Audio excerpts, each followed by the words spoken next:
Shalom, selamat pagi, selamat bertemu kembali dalam program kita membaca Alkitab setiap hari. Pagi hari ini kita masuk dalam episode 21 Agustus. Saya terus mengajak kita Bapak dan Ibu, mari kita ikut terus pembacaan Alkitab kita. Mari kita membaca Alkitab setiap hari.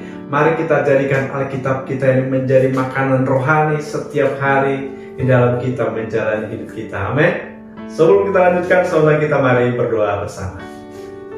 Bapa yang baik, terima kasih Tuhan untuk pagi hari ini, hari yang baru bagi kami.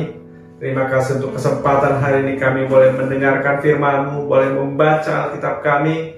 Kiranya Roh Kudus menuntun kami, sehingga firman-Mu menjadi kekuatan di dalam mengikuti, menjalani hari-hari kami. Terima kasih Tuhan, di dalam Yesus Kristus kami berdoa, haleluya, amin. Baik, tema firman Tuhan pagi hari ini bagi kita, salib Kristus adalah dasar dan firman-Nya adalah bahan membangun jemaatnya. Saya ulangi, salib Kristus adalah dasar dan firman-Nya adalah bahan membangun jemaatnya. Saya baca dari 1 Korintus pasal yang ketiga ayat yang ke-10 sampai ayat yang ke-13.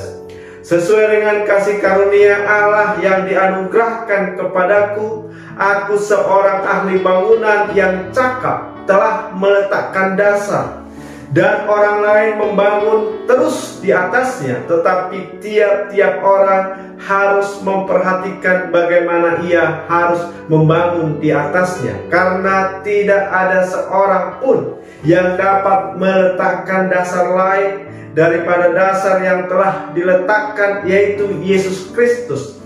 Entahkah orang membangun di atas dasar ini dengan emas, perak, batu permata, kayu, rumput kering, atau jerami. Sekali kelak pekerjaan masing-masing orang akan nampak, karena hari Tuhan menyatakannya, sebab ia akan nampak dengan api, dan bagaimana pekerjaan masing-masing orang akan diuji oleh api itu. Rasul Paulus menggunakan kata kiasan, yaitu proses pembangunan sebuah bangunan. Itu dalam konteks jemaat di Korintus, saudara ya. Di ayat yang ke-10 Paulus menjelaskan bahwa dengan kasih karunia yang dianugerahkan, ia telah meletakkan dasar jemaat. Ia telah meletakkan pundasi. Dasar jemaat atau pundasi adalah Yesus Kristus. Paulus menjelaskan untuk membangun jemaat yang kokoh harus didasari oleh salib Kristus, harus didasari oleh kepercayaan kepada salib Kristus yang telah menebus dosa kita. Dan tiap-tiap orang harus memperhatikan bagaimana ia harus membangun di atasnya. Tiap-tiap orang harus memperhatikan bagaimana ia membangun di atasnya. Saudara yang kasih Tuhan, yang menjadi pundasi iman kita, yang menjadi pundasi kerohanian kita adalah Yesus Kristus, yaitu pengorbanan Kristus di kayu salib yang telah menebus kita, yang telah menyelamatkan kita. Dan inilah yang dikatakan sebagai pundasi. Dan kita harus membangun di atas pundasi itu, saudara. Bagaimana kita membangun iman kita di atas pundasi yang telah diletakkan itu? Saudara yang kasih Tuhan, firman Tuhan yang menjadi bahan di dalam membangun jemaatnya. Firman Tuhan yang harus kita ikuti.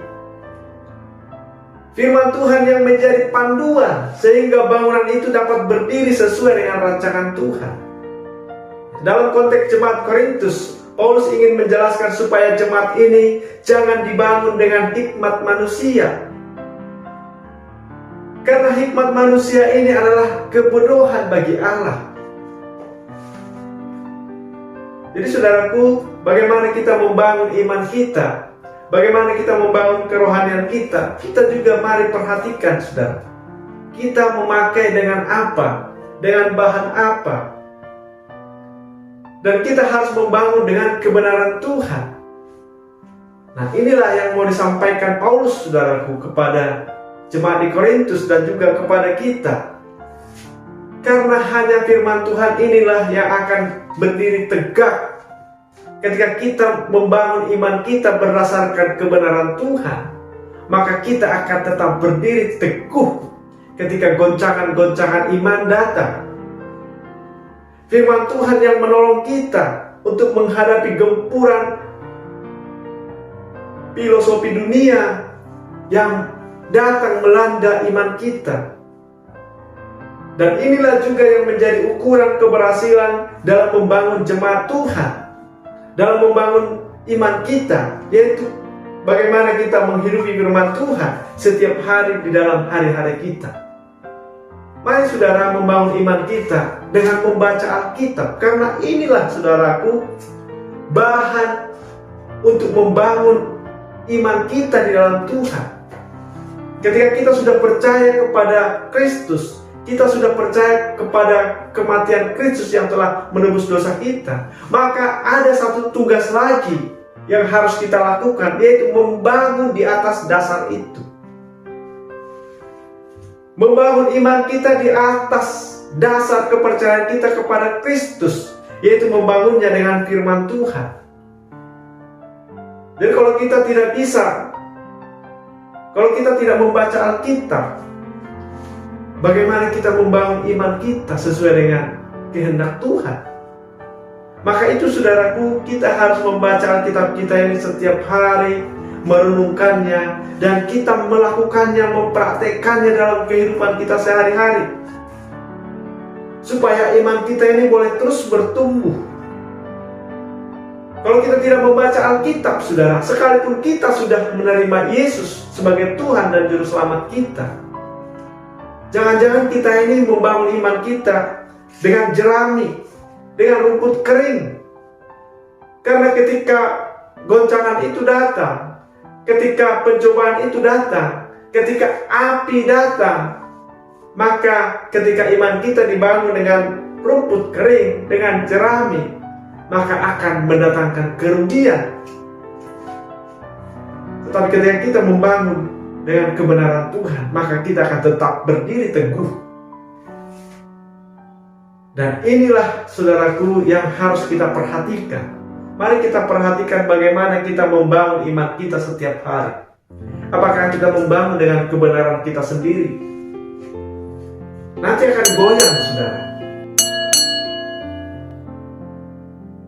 Tetapi ketika kita menjadikan firman Tuhan ini menjadi bahan bangunan di dalam kita membangun iman kita, maka kita akan tetap kuat walaupun goncangan datang.